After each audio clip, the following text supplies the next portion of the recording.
warahmatullahi wabarakatuh. Alhamdulillahi rabbil alamin. Alladzi anzalal qur'ana hudal linnasi wa bayyinatin minal huda wal furqan.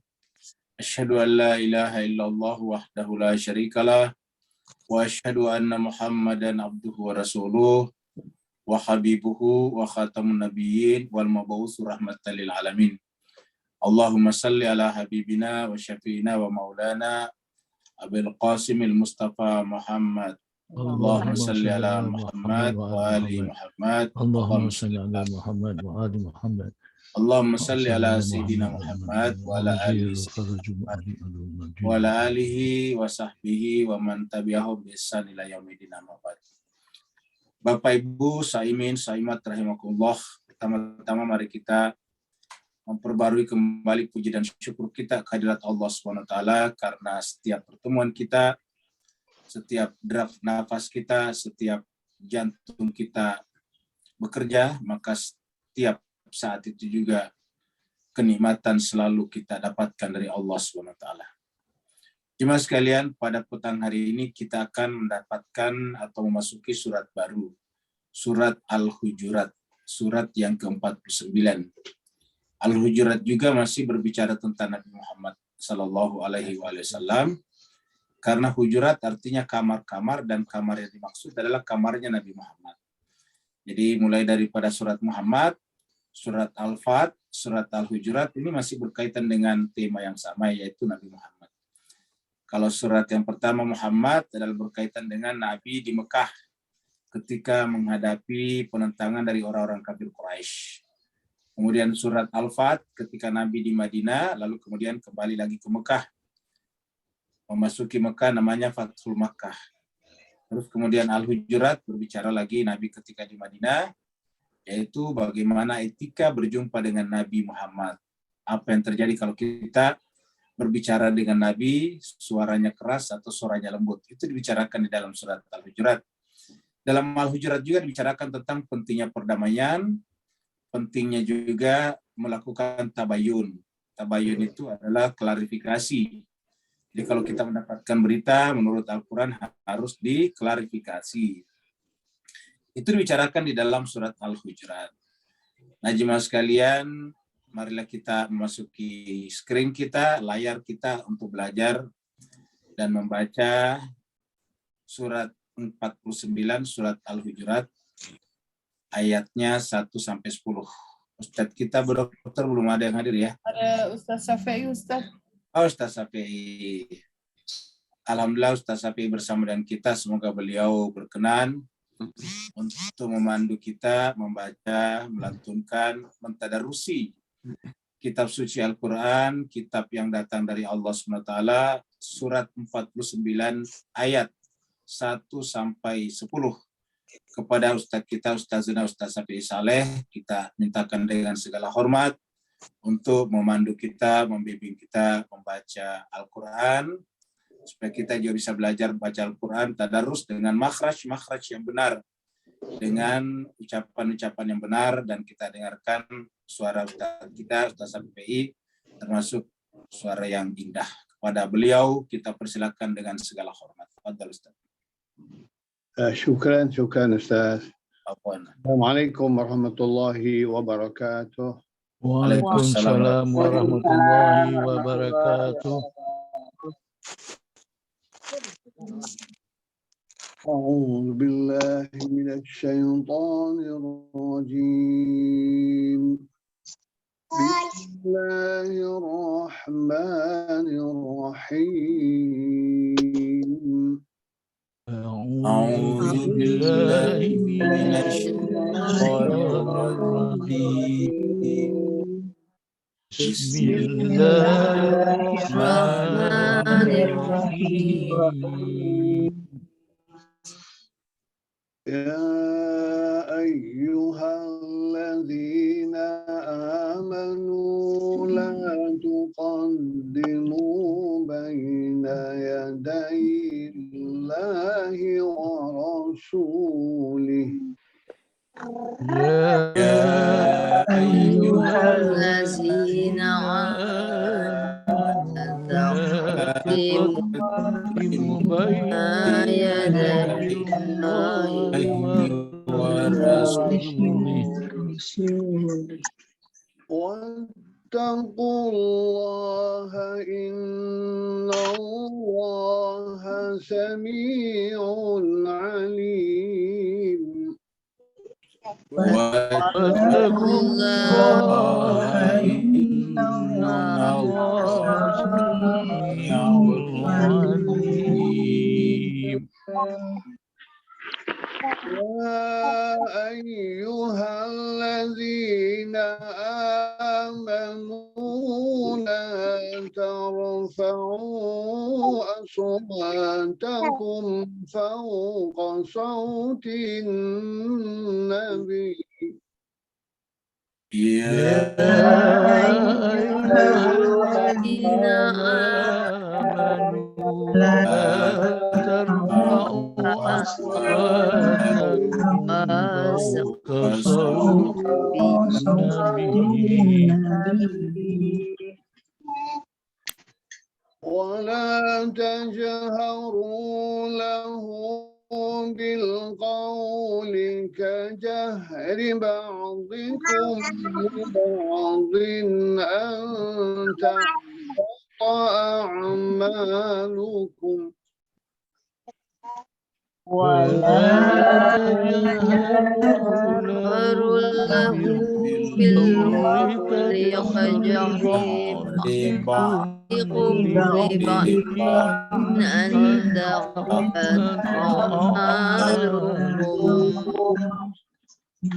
أن تحبط أعمالكم وأنتم لا تشعرون أن تحبط أعمالكم وأنتم لا تشعرون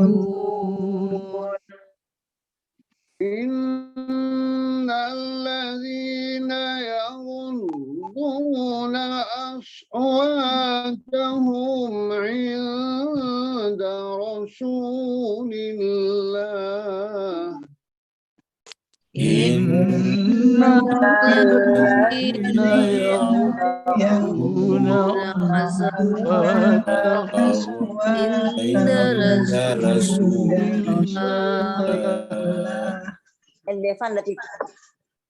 أولئك الذين امتحن الله قلوبهم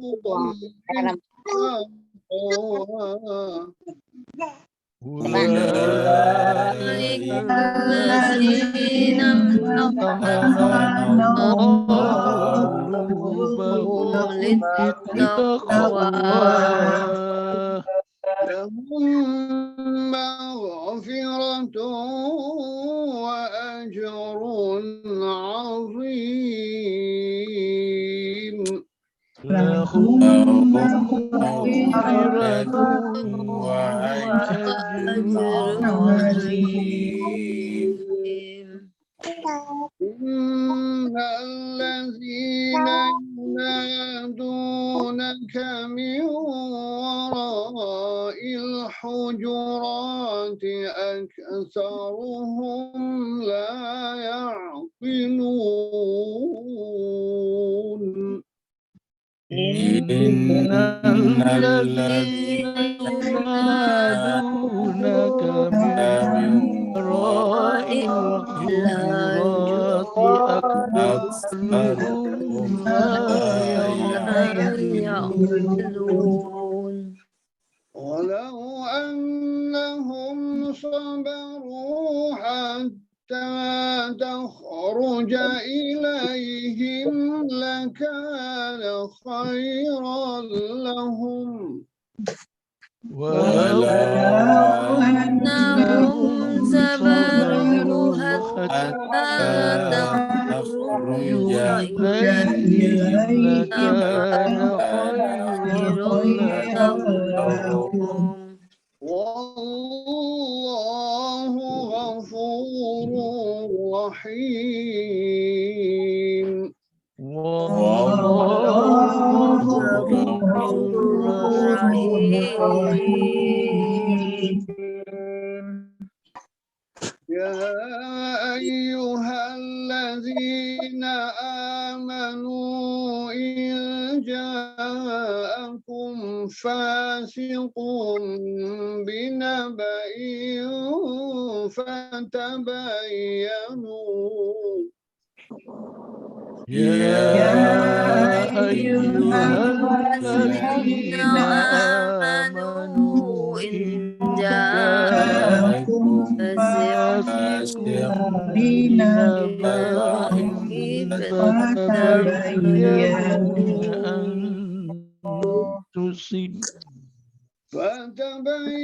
فتبينوا أن تصيبوا قوما بجهالة فتصبحوا على ما فعلتم نادمين. فتبينوا أن تصيبوا قوما بجهالة فتصبحوا على ما فعلتم نادمين. واعلموا أن فيكم رسول الله لو يطيعكم في كثير من الأمر لعنتم واعلموا أن فيكم رسول الله لو يطيعكم في كثير من الأمر لعنتم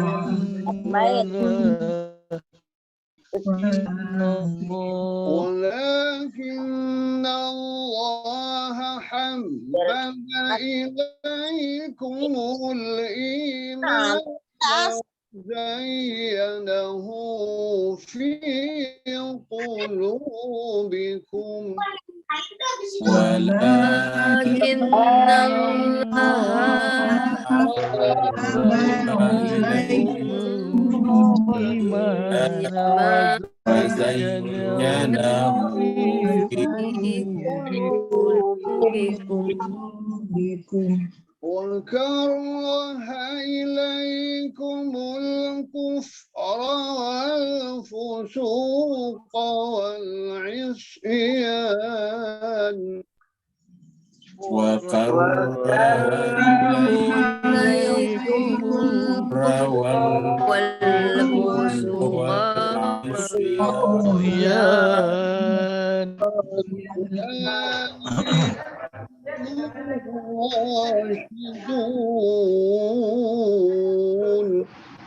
أولئك هم الراشدون.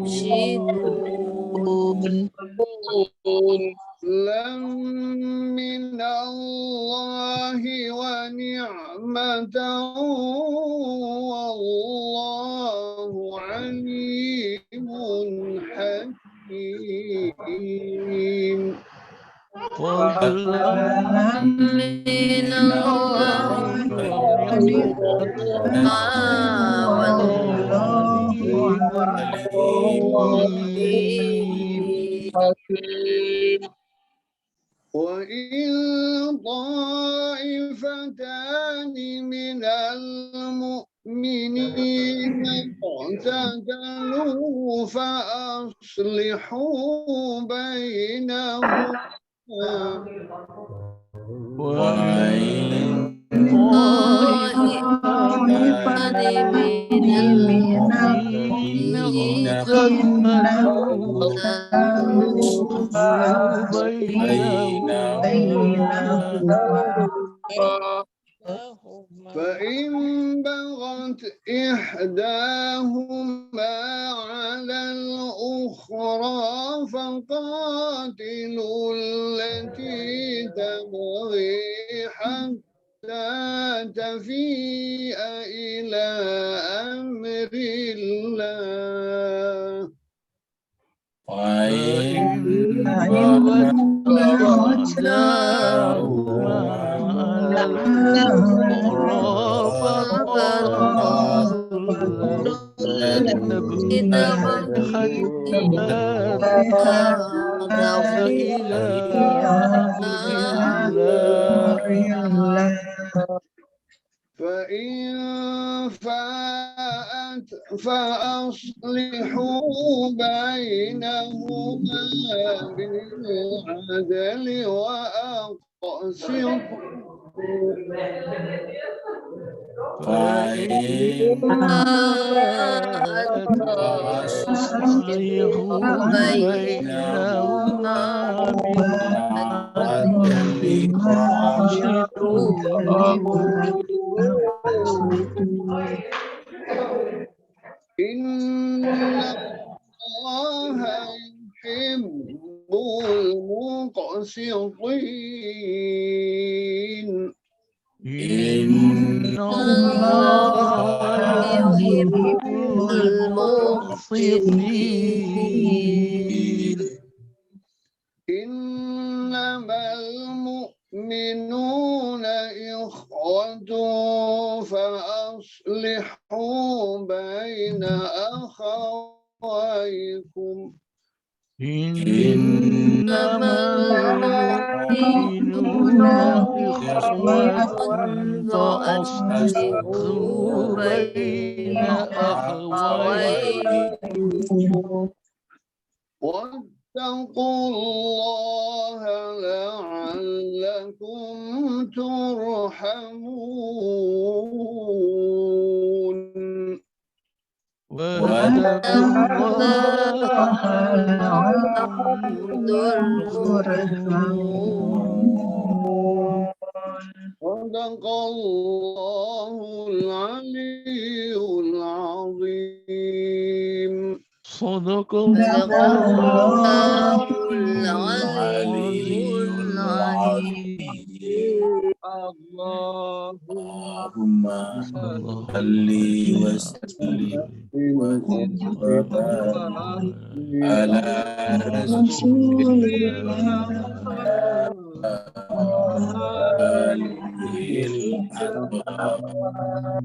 على رسول الله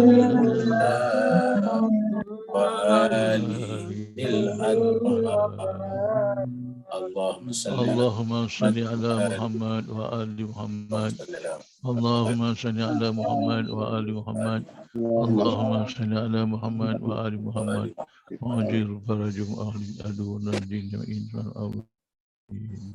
Terima kasih banyak kita sampaikan kepada Ustaz Zena, Ustaz Safi Saleh. Semoga Allah SWT senantiasa memberkahi beliau, memanjangkan usianya, dan senantiasa disertakan oleh Allah bersama dengan beliau di dunia dan di akhirat. Begitu juga kepada Bapak Ibu yang telah ikut melantunkan ayat suci Al-Quran. Semoga Allah SWT mengikat semuanya hati-hati Bapak Ibu sekalian, sehingga di akhirat dikumpulkan bersama dalam satu tempat yang sama untuk sama-sama meniti titian surat selamat sampai di surganya Allah Subhanahu wa taala. Jemaah sekalian, kita sekarang masuk pada surat baru, surat Al-Hujurat. Surat Al-Hujurat ini termasuk surat yang sangat terkenal, yang cukup terkenal, karena di dalamnya sering dikutip oleh para asatidz, para ulama-ulama kita, kalau berceramah, yaitu tentang misalnya persaudaraan, tentang misalnya tabayun, itu semuanya ada di dalam surat Al-Hujurat ini. Al-Hujurat sendiri bentuk jamak daripada hujrah. Jadi hujrah itu kamar, kalau bentuk jamaknya hujurat. Hujurat itu adalah bentuk jamaah mu'annas salim namanya. Jadi bentuk jamak beraturan perempuan, karena hujrah itu dihitung perempuan. Nama lain daripada hujrah adalah ghurfah. Jadi ghurfah, kalau ghurfah itu lebih umum. Sedangkan kalau hujurat itu lebih khusus kepada kamar, seperti yang kita saksikan di tempat ini. Bapak Ibu sekalian, yang Bapak Ibu lihat di layar ini adalah bentuk semacam pembuatan kembali kamar Nabi. Jadi ini adalah dimuseumkan. Jadi kurang lebih seperti inilah kamarnya Nabi dulu. Karena kamarnya Nabi yang sungguhnya kan sudah tidak ada. Menjadi bagian dari Masjid Nabawi sekarang. Perlu kita sampaikan bahwa dulu Nabi membangun masjid ketika pertama kali sampai di Madinah, Yasrib. Maka yang pertama dibangun adalah masjid dan rumahnya beliau nempel, bersambung dengan masjid. Jadi pintu rumahnya Nabi salah satunya adalah mengarah ke masjid. Jadi mengarah ke masjid. Satunya mengarah ke masjid, satunya pintu keluar. Jadi kurang lebih seperti inilah mungkin ya. Satu menghadap ke luar rumah, satu lagi menghadap masuk ke masjid. Jadi kalau Nabi ingin ke masjid, tinggal buka pintunya, lalu kemudian masjid di sebelah. Nah jemaah sekalian, jadi inilah yang dianggap sebagai kamarnya Nabi. Tempat tidurnya juga sesederhana ini, jemaah sekalian. Tikar-tikar ya kurang lebih seperti inilah, karena tikar pada saat itu tentu dianyam dari daun-daun kurma atau daun-daun yang ada pada saat itu. Begitu juga tempat tidurnya adalah seperti ini. Itulah sebabnya dikatakan kalau Nabi habis tidur itu biasanya berbekas di punggungnya, karena kalau tempat tidur seperti ini pasti kalau kita lama tidur ini pasti berbekas. Begitu ya tikar seperti ini, kalau kita lama tergeletak di sini pasti akan berbekas di kulit kita. Inilah jemaah sekalian kamarnya Nabi, dan dari kamar yang kecil inilah kemudian Islam menyebar ke seluruh penjuru dunia. Jemaah sekalian berbahagia, dari kamar yang seperti inilah kemudian nama Islam menjadi harum. Kemudian kita lihat berjuta-juta orang datang setiap saat, bukan setiap tahun, setiap saat ke Mekah dan Madinah berkat Nabi Muhammad kita Sallallahu Alaihi Wasallam. Di mana-mana sekarang nama Nabi Muhammad dikumandangkan kalau orang azan, bahkan tidak ada masjid yang tidak terkait dengan nama Nabi Muhammad kita. Nah jemaah sekalian, dan beliau memulainya dari sini. Ini mengajarkan kepada kita bahwa yang namanya nilai-nilai, yang namanya kemuliaan, yang namanya kemanusiaan tidak harus diidentikan dengan kemewahan. Kita lihat Nabi hidup dengan sangat sederhana, tetapi justru dengan kesederhanaannya itu lalu kemudian menyebabkan Islam diterima di seluruh penjuru dunia. Bahkan jemaah sekalian, Bapak masih ingat penelitian daripada Michael H. Hart itu melakukan penelitian tentang nama yang paling populer di seluruh dunia, yang paling banyak disebut, yang paling terkenal lah. Ternyata adalah nama Nabi Muhammad kita nomor 1. Jadi kita lihat nama Nabi Muhammad nomor 1 sebagai nama yang paling dikenal di seluruh penjuru dunia. Dan yang melakukan penelitian ini bukan orang Islam, jadi artinya objektivitasnya bisa dijamin karena benar-benar beliau hanya melakukan penelitian ilmiah saja. Nah, jadi Bapak biasa berbahagia, jadi inilah kamar Nabi Muhammad kita. Inilah surat yang ke-49, surat Al-Hujurat. Ya, surat Al-Hujurat artinya kamar-kamar, karena bentuk jamak tadi dari kata hujrah. Ya, turunnya di Madinah. Jadi turun di Madinah, makanya disebut dengan surat Madaniyah. Jumlah ayatnya 18 ayat, berarti kita hanya berjumpa 2 kali, yaitu petang ini dan esok pagi.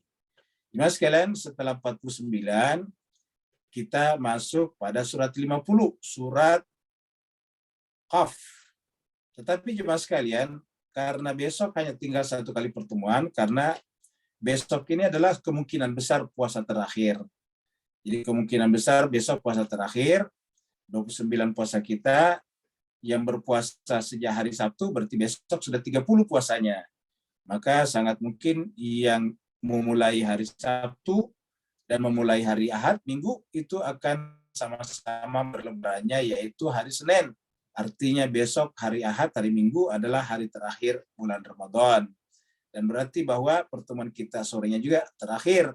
Nah, jemaah sekalian berbahagia, karena kalau kita membahas surat 50 adalah tanggung, maka insya Allah besok petang kita akan membahas tema secara khusus yang berkenaan dengan masalah takwa dan fitrah, karena menyangkut masalah tujuan daripada ibadah puasa kita. Jadi kita bikin tema secara khusus. Nah, jemaah sekalian berbahagia, insya Allah setelah kita libur, setelah kita cuti, kita nanti akan masuk mungkin 3 kali minggu setelah Lebaran. Kita akan masuk dan langsung memulai surat 50 dari awal. Karena kalau kita mulai besok 50 10 ayat terlalu lama, baru kemudian kita sambung kembali, nanti tidak continuous, sehingga kita sisakan surat 50 nanti setelah Lebaran. Nah, jemaah sekalian berbahagia, bagi yang ikut dari awal, kita sekarang menjadi saksi bahwa 3 Ramadan kita membaca Al-Quran, bukan hanya Ramadan, bersambung ini Pak Bos sekalian. Jadi kita mulai Ramadan pertama tahun 2020. Startnya kita belajar dari Al-Fatihah. Ya, dari 1 Ramadan kita mulainya. Setelah itu pada tahun pertama tahun 2020 itu 3 kali 1 hari. Karena itu hari pas lockdown, orang tidak boleh keluar. Jadi di rumah saja. Pertemuan kita tahun pertama Ramadan adalah 3 kali sehari, pagi, siang, dan malam. Selama 1 bulan, jadi sekitar 900 ayat kita bahas pada pertemuan pertama. Kemudian setelah itu kita berlanjut di luar bulan Ramadan. Lagi-lagi juga pertemuannya 3 kali sepekan. Di mana-mana pengajian cuma sekali sepekan, ini kita 3 kali sepekan, 3 kali seminggu. Yaitu hari Senin malam, hari Rabu malam, dan hari Jumat malam. Itu berlangsung hampir tidak pernah alpah. Alpahnya ketika saya sakit kemarin aja kena COVID. Tapi sebelum itu tidak pernah kita alpha, tidak pernah kita berhenti. Dan jemaah sekalian, kita sekarang sudah melewati 3 Ramadan. 3 Ramadan dan ternyata belum tamat juga. Baru surat 49 selesai. Berarti masih ada setengahnya lebih, karena Al-Quran sampai surat 114. Nah, kita baru sampai 49. Berarti kita masih ada kurang lebih 65 surat lagi untuk kita bahas sampai selesai. Nah, jadi Bapak Ibu jemaah sekalian, dapat kita bayangkan bagaimana kalau kita tidak tadarus berkelanjutan. Jadi bisa dipastikan siapa yang pernah mentamati, bagaimana umat menamati Al-Quran secara tadabbur. Kalau tadarus oke lah. Tapi kalau tadabbur berkelanjutan, dibimbing oleh ustadz ulama misalnya, hampir kita tidak pernah melihatnya. Apa sebabnya? Membutuhkan waktu yang lama dan butuh namanya dedikasi. Itulah sebabnya Bapak Ibu sekalian, sekaligus kita mengucapkan terima kasih banyak kepada pihak-pihak yang telah terlibat dalam kegiatan kita ini, terutama Ibu host kita, Ibu Dr. Sri Aryani Bu Ririn, yang benar-benar mendedikasikan dirinya selama 3 tahun ini, juga tidak pernah alpa bersama dengan kita. Sekali-sekali saja kalau dia lagi tugas kantor keluar kota. Padahal beliau ini aslinya adalah pegawai negeri yang harus masuk dari pagi sampai sore. Tapi beliau masih tetap bisa menyertai kita, hampir tidak pernah tidak bersama dengan kita. Kita berterima kasih kepada Ibu Dr. Ririn dan juga kepada Pak Andi yang telah mengizinkan Ibu Dokter untuk selalu menyertai kita di dalam pertemuan kita ini. Juga tentu kita mengucapkan terima kasih banyak yang sebesar-besarnya kepada Ustadz kita, Ustazuna, Ustadz Tony Sanwani, Ustazuna, Ustadz Wahyudin Biwahid, dan Ustazuna dari Singapura menyertai kegiatan kita, yaitu Ustazuna Ustaz Safi Saleh. Jadi boleh dikata pengajian kita ini adalah pengajian lintas negara, pengajian terutama di kawasan Asia Tenggara. Kita berdoa tentu semoga semua yang terlibat, baik para satis tadi, Bu Dr. Ririn, dan juga Bapak Ibu yang punya kontribusi moral dan material, aktif ataupun setengah aktif dalam kegiatan kita, semoga Allah SWT peliharakan lahir dan batin, dunia dan akhirat. Jemaah sekalian, mari kita masuk ke surat 49, surat Al-Hujurat. Kita mulai dari ayat 1. Ini adalah berbicara tentang betapa kita pentingnya menempatkan Allah dan Rasulullah di atas kita, di atas kepentingan pribadi kita. Karena apa? Karena Allah sendiri adalah hakikat kebenaran tertinggi, dan Muhammad adalah merupakan wasilah yang menyebabkan kita bisa mengenal hakikat kebenaran tertinggi itu. Allah SWT berfirman, Bismillahirrahmanirrahim, Ya ayyuhalladzina amanu. Wahai orang-orang yang beriman. Jadi ini adalah surat Al-Hujurat, dimulai dengan panggilan kepada orang-orang yang beriman.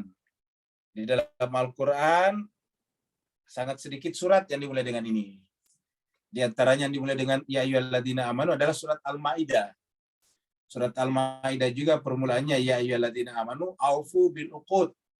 Wahai orang beriman, penuhilah akad-akad kalian, penuhilah janji-janji kalian. Di sini adalah orang beriman juga yang dipanggil.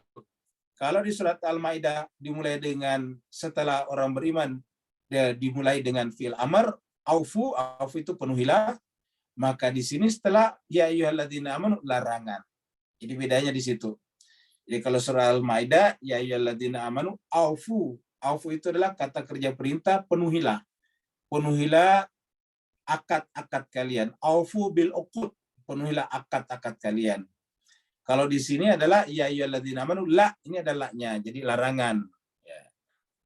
Jadi lamnya namanya di sini adalah lam nahi. Lam nahia namanya, lam larangan. Yaitu la tuqaddimu baina yadaillahi wa rasulihi. Wahai orang-orang beriman, la tuqaddimu, janganlah mendahului. Ataukah janganlah mendahulukan dirimu daripada Allah dan Rasulnya. Kata-kata baina yadaillahi wa rasul ini diantara penggunaan kata baina yadai, diantara ini kata-kata yadai tangan sebetulnya. Ya, jadi artinya apa? Kita ini sebetulnya berada di antara dua tangan, tangan Allah dan tangan Rasulullah. Ya. Bisa kita katakan Allah itu adalah tangan kanan, Rasulullah adalah tangan kiri kita. Karena ada kata-kata baina yadai di antara tangan. Ya. Maksudnya di sini di antara Allah dan Rasulnya. Jadi janganlah engkau mendahulukan dirimu di antara Allah dan Rasulnya. Jadi kita harus mendahulukan Allah dan Rasul. Mendahulukan Rasulullah berarti mendahulukan Allah. Itulah sebabnya dalam surat Al-Ahzab yang pernah kita bahas, Allah mengatakan bahwa aku ini adalah lebih utama bagi orang beriman ketimbang dirinya sendiri. Jadi Rasulullah itu adalah aula minal mu'minina, bagi orang mukmin daripada anfusim, diri-diri mereka sendiri. Jadi bagi orang beriman, Rasulullah lebih utama daripada dirinya. Makanya tidak boleh tuqaddimu baina yadai. Kata tuqaddimu mendahului di sini bisa bermakna janganlah melaksanakan perintah yang tidak diperintahkan Allah dan Rasulnya. Janganlah membuat larangan yang tidak dilarangkan Allah dan Rasulnya. Bisa juga janganlah melakukan sesuatu selain daripada apa yang Allah dan Rasulnya lakukan. Janganlah membuat hukum, ketetapan hukum yang tidak sejalan dengan ketetapan hukum Allah dan Rasulnya. Baru kemudian wattaqullah, bertakwalah kepada Allah. Innallaha sami'un alim. Karena Allah mendengarkan unek-unek kita dan Allah mengetahui perbuatan kita. Artinya kalau kita melanggar, walaupun kita tidak melihat Rasulullah dan Allah di sekitar kita secara kasat mata, tetapi hakikatnya Allah dan Rasul ada. Alim. Jadi ini menunjukkan bahwa Allah dan Rasul selalu bersama dengan kita. Atas dasar baina yadaillahi wa rasul inilah, maka kemudian kita setiap sholat harus memberikan salam kepada Rasulullah. Assalamualaikum ya ayyuhan nabi wa rahmatullahi wa barakatuh. Jadi kita berikan salam kepada Rasulullah. Kemudian ayat berikutnya tidak boleh menggunakan bahasa yang lebih tinggi. Kalau tadi itu la tuqaddimu, jangan mendahulukan. Qaddama yuqaddim itu mendahulukan. Jadi la tuqaddimu. Ya. Berikutnya jangan menggunakan suara yang tinggi. Ya. Jangan berteriak seperti gambar di foto ini. Ya. Jadi janganlah berteriak. Ya, kalau berhadapan dengan Rasulullah. Ya, karena itu artinya sama dengan tidak beradab kepada Rasulullah. Jadi Bapak Ibu sekalian, lagi-lagi sejak pertama surat Al-Hujurat mengajarkan kepada kita adab namanya, akhlak. Akhlak ini ada kepada Allah, ada kepada Rasulullah, ada kepada orang tua, ada kepada sesama. Jadi Islam lengkap semuanya. Kalau kemudian sekarang di Islam kita kelihatannya kurang beradab, itu hanya karena kita masih kurang mempelajari ajaran agama Islam kita sendiri. Jemaah sekalian, biasanya di antara orang yang menyebabkan berteriak, kata berteriak nanti sauta fauqa sautin Nabi itu suara di atas suara Nabi tidak selamanya harus diartikan secara harfiah berteriak. Walaupun tentu makna yang paling gampang adalah berteriak. Karena janganlah bersuara di atas suara Nabi. Tapi yang lebih jelas adalah terkadang kita melampaui, seakan-akan melampaui kepintaran Nabi. Kita apabila kalau kita sudah membaca buku yang begini banyak, ini kan buku berjilid-jilid. Kalau para akademisi ini dilahap semuanya. Ini biasanya habis dibaca semuanya. Ya, setiap hari kerjanya hanya membaca saja. Maka kemudian ilmu bertambah dan bertambah. Tetapi kalau ilmu bertambah dan bertambah itu lalu kemudian kita merasa lebih pintar daripada Rasulullah, berarti kan hakikatnya merasa lebih pintar dari Allah SWT, itu sama juga dengan berteriak. Jadi kita telah membuat suara kita lebih tinggi daripada suara Rasulullah. Ya ayyuhalladzina amanu. Bapak sekalian yang kedua. Tadi yang pertama ya ayyuhalladzina amanu, sekarang mulai lagi ya ayyuhalladzina amanu. Jadi sudah 2 kali panggilan ya ayyuhalladzina amanu di dalam surat Al-Hujurat. Dan kita menemukan nanti beberapa kali. Ya ayyuhalladzina amanu la tarfa'u, janganlah engkau mengangkat. Tarfa' itu mengangkat, meninggikan. Janganlah engkau mengangkat ya sau aswatakum. Aswat ini berjamak dari saut. Saut itu suara. Janganlah kalian mengangkat aswatakum, suara-suara kalian. Fauqa sautin nabi, di atas atau melebihi suaranya Nabi. Jadi la tarfa'u aswatakum fauqa sautin nabi. Janganlah kalian mengangkat, meninggikan suara-suara kalian di atas suara Nabi. Jadi pertama secara zahiriyah, makna dari sini adalah kita kalau berbicara dengan orang yang kita hormati tidak boleh bersuara tinggi. Kita harus suara kita lebih rendah daripada yang bersangkutan. Nah, Nabi sendiri sudah berbicara halus, berarti kita harus lebih halus lagi daripada suaranya Nabi. Karena ini larangan Bapak sekalian. Ini larangan kedua. Larangan pertama tadi la tuqaddimu, kamu gitu tadi. La tuqaddimu baina yadayillah wa rasulih. Kalau di sini la tarfa'u aswatakum. Jangan, ini jadi lamnya juga lam nahiyah namanya, lam larangan. Janganlah kalian meninggikan, mengangkat aswatakum, suara-suara kalian di atas suara Nabi. Jadi kalau kita bersuara, suara kita pelan.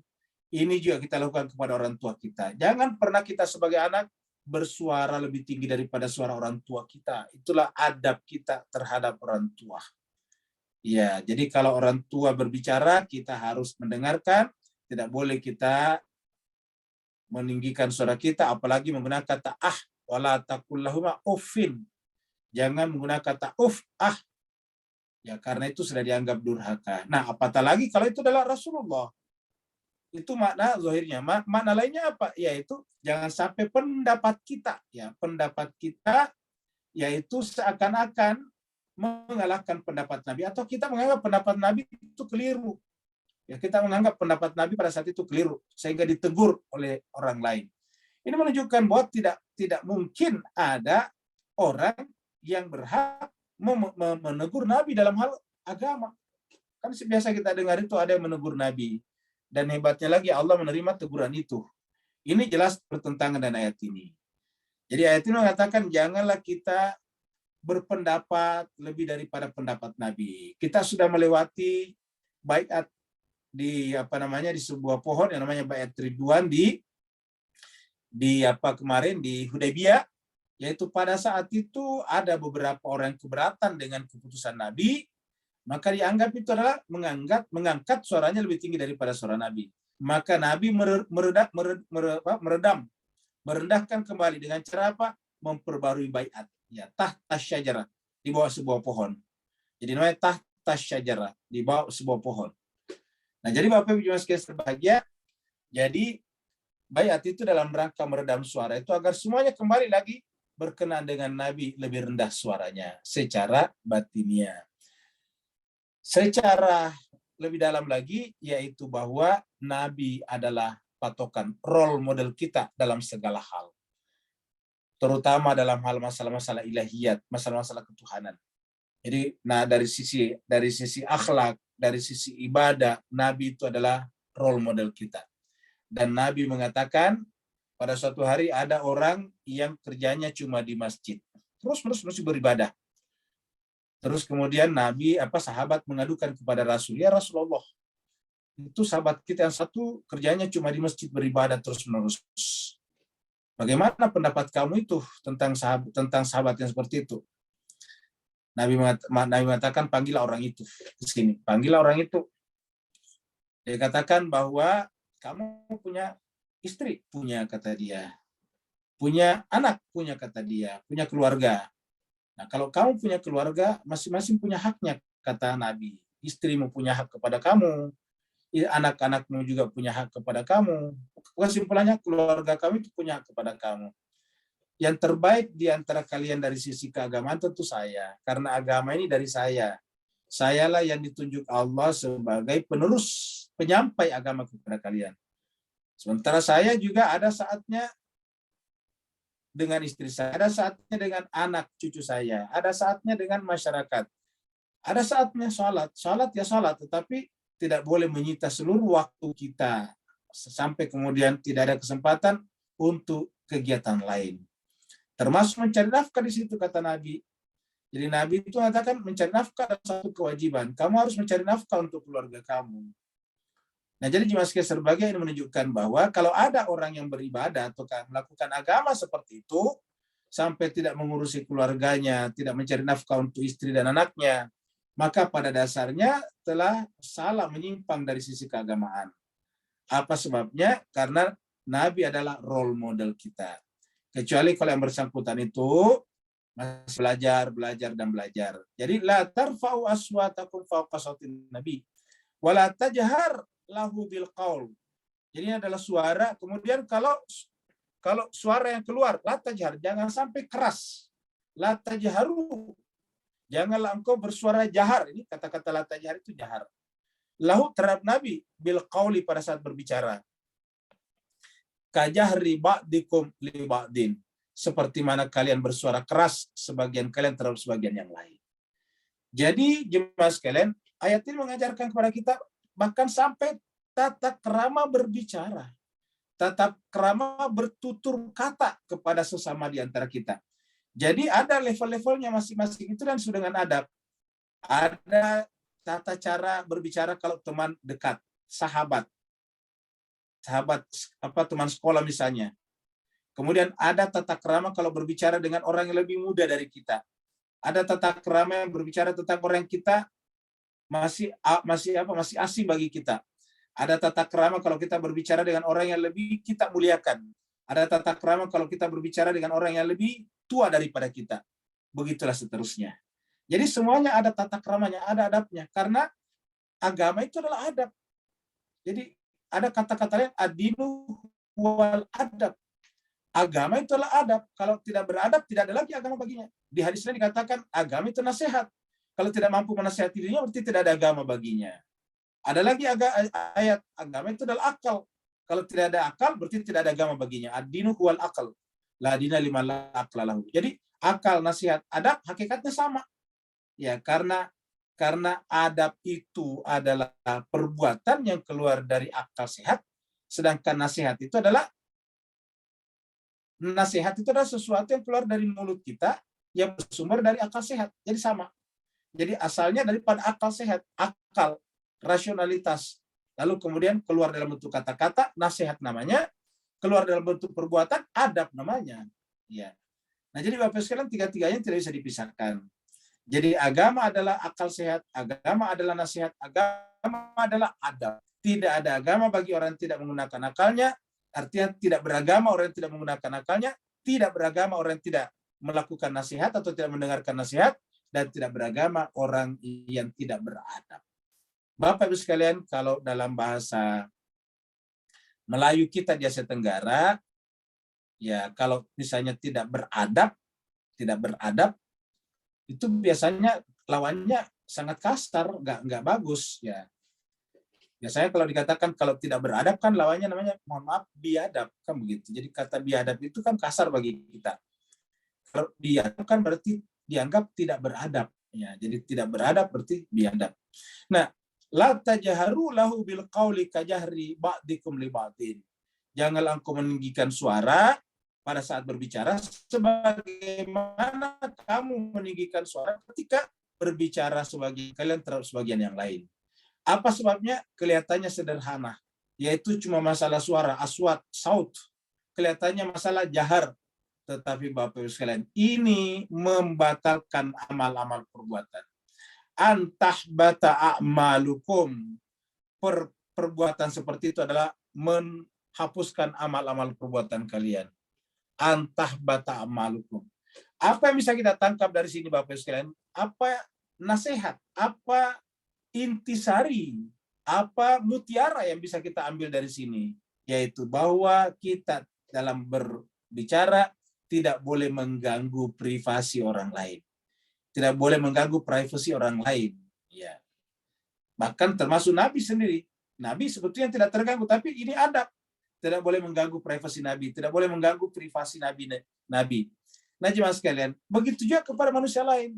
Kita tidak boleh mengganggu privasi orang lain.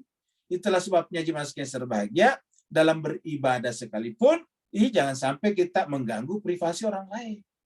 Karena mengganggu privasi orang lain artinya kita memasuki wilayah hak orang lain. Yang namanya masuki wilayah hak orang lain artinya melanggar hak orang lain. Jadi Allah mengatakan siapa yang seperti itu, antahbata a'malukum, akan menghapuskan amal-amal kalian. Wa antum la tash'urun, sementara kalian tidak menyadari. Jadi banyak orang tidak menyadari bahwa sebetulnya amal perbuatannya itu gugur gara-gara tidak bisa mengatur ritme, intonasi daripada suaranya.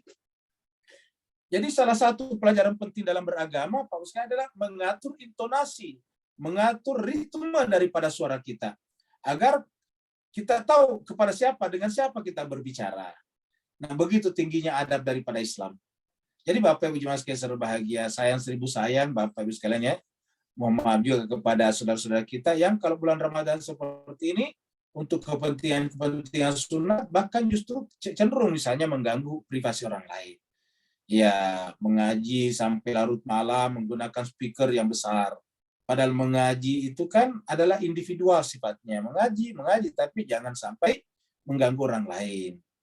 Ya, begitu juga pada menjelang jam 2 subuh sudah berteriak-teriak speaker dengan teriakan yang besar, sahur, sahur, sahur. Nah, padahal tidak semua orang di situ butuh dibangunkan karena sudah mandiri, sudah bisa membangunkan dirinya sendiri. Atau juga tidak semua orang di situ harus bangun. Kenapa? Karena non-Islam misalnya. Nah, jemaah sekalian berbahagia, dengan cara seperti ini berarti suara kita telah melampaui hak-hak orang lain. Dan ini artinya kita telah memasuki privasi orang lain. Ya, padahal ini disebutkan dalam surat Al-Hujurat. Hujurat itu artinya kamar. Kamar bisa bermakna wilayah kita di mana. Kita harus tahu wilayah kita sampai di mana. Jangan kita keluar melampaui wilayah kita. Karena begitu kita keluar melampaui wilayah kita, berarti namanya masuk wilayah orang lain. Masuk wilayah orang lain kan berarti adalah pelanggaran hak namanya. Contohnya misalnya, kita punya rumah bertetangga dengan rumah sebelah, jiranan. Nah, bagaimana cara menghargai tetangga kita? Kita harus tahu tetangga kita punya privasinya, punya pilihan-pilihannya, dan kita juga punya privasi kita. Maka kalau kita ingin mendengarkan misalnya mengaji, atau lebih tepat misalnya musik, atau yang lain misalnya musik, ya maka kita dengar saja itu hak pribadi kita. Tetapi adalah hak pribadi juga tetangga kita untuk tenang. Dia punya hak untuk tenang. Jadi jangan sampai bunyi radio kita mengganggu tetangga kita. Karena kalau mengganggu tetangga kita, berarti kita telah masuki privasi orang lain. Bahkan seandainya tetangga kita juga suka musik atau suka ngaji, tapi belum tentu pada saat itu dia sedang membutuhkan ngaji atau musik. Pada saat itu yang dibutuhkan apa? Istirahat, karena baru pulang dari kerja seharian. Atau yang bersangkutan mungkin lagi sakit. Dia harus istirahat. Nah, jadi jemaah sekalian, itu yang disebut dengan menghargai privasi orang lain. Saya menyampaikan ini jemaah sekalian, karena ini kelihatannya hampir tidak ada di masyarakat kita. Paling tidak kurang sempurna di masyarakat kita. Penghargaan kepada hak orang lain itu sangat sedikit Bapak Ibu sekalian. Seakan-akan kalau agama itu sah untuk mengintervensi wilayah privasi orang lain. Padahal justru agama itu syiarnya mempromosikan penghargaan terhadap wilayah privasi orang lain. Nah, maka Allah mengatakan, kalau ini kita langgar, antahbata a'malukum, akan membatalkan amal perbuatan kalian, sementara kalian tidak sadar kalau ternyata amalnya batal. Amalnya hapus. Inilah nanti orang yang sampai di akhirat, dia menemukan amalnya seperti fata morgana. Dia berpikir amalannya banyak di dunia, tapi sampai di sana tidak mendapatkan apa-apa, karena di dunia dia beramal, tetapi pada saat yang sama, amalannya mengganggu privasi orang lain, maka batallah amal perbuatannya. Jadi lagi-lagi kita lihat bahwa Allah dan Muhammad tidak bisa kita pisahkan. Dalam ayat tentang selawat, innallaha wa malaikatahu yusalluna ala nabi, ini menunjukkan tidak terpisahkan. Nah, jemaah sekalian, maka kita harus bersuara lembut, bersuara dengan suara yang tertata dengan baik, terutama kepada Nabi.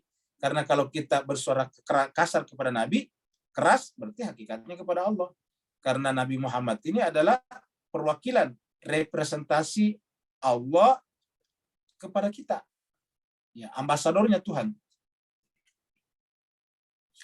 Innal ladzina yaghudduna aswatahum.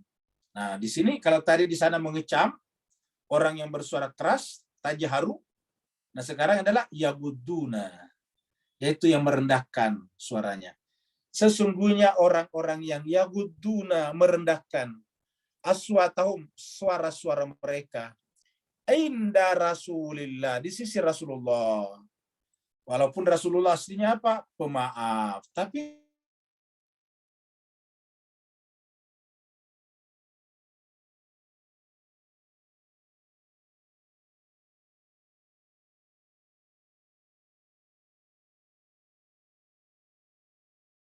yang iman Allah telah berhasil melulus ujian. Ya. Jadi imannya telah melewati ujian. Jadi artinya kita bisa artikan mereka itulah orang-orang yang hatinya telah teruji. Ya. Imtihan ini kan betul lampau. Jadi kita bagus mengartikannya, mereka itulah orang-orang yang hatinya teruji oleh Allah untuk mendapatkan derajat takwa. Jadi ulangi lagi, siapa yang merendahkan suaranya di sisi Rasulullah, maka mereka itulah orang-orang yang telah teruji hatinya oleh Allah untuk mendapatkan derajat takwa. Ingat kalau di dunia namanya ujian pasti ada ijazahnya, ada sertifikatnya. Nah, sertifikatnya di sini adalah takwa. Jadi kalau bersuara rendah baru teruji namanya. Berarti artinya apa? Kalau bersuara keras tidak teruji namanya. Lahum maghfiratun, bagi mereka ada ampunan. Lahum maghfiratun, jadi tanpa mereka istighfar ada ampunan bagi mereka. Wa ajrun azim, dan pahala yang besar. Dikatakan ampunan dan ajrun, imbalan, pahala, gaji, pendapatan yang besar. Nah, jemaah sekalian berbahagia, begitu juga kalau kita menjumpai seseorang, apalagi Nabi, janganlah berteriak dari balik kamar. Nah, inilah muncul kata hujurat di sini. Ya. Jadi kita jangan sampai kita masuk baik-baik. Jangan dari balik ini jendela baru kita kemudian berteriak. Ya. Karena kalau kita berteriak, kenapa? Mengganggu tetangga. Kan ada tetangganya Nabi juga ini. Ada tetangga seseorang. Saya kita ke rumahnya orang, kita berteriak. Kan bukan hanya yang mendengarkan yang punya rumah, tetapi tetangga-tetangga juga mendengarkan. Merasa terganggu. Sementara adab dan adab perlu dijaga. Jadi harus kita menjaga. Kalau kita berteriak di sini, selain mengganggu yang punya rumah, mengganggu juga tetangga. Artinya mengintervensi hak privasi orang lain. Jadi tidak boleh berteriak ini. Berteriak dari balik kamar ini dilarang. Ya. Innalladzina yunadunaka. Bapak Ibu baca ayat 4 ini menurut saya ayat ini cukup keras. Ya, keras dalam pengertian tegas. Ya. Karena apa? Karena lihat Bapak Ibu sekalian di sini. Ya. Ada kata-kata, nih baru ada la-nya di depannya. Nih. Ya, jadi kita dari sini terjemahnya.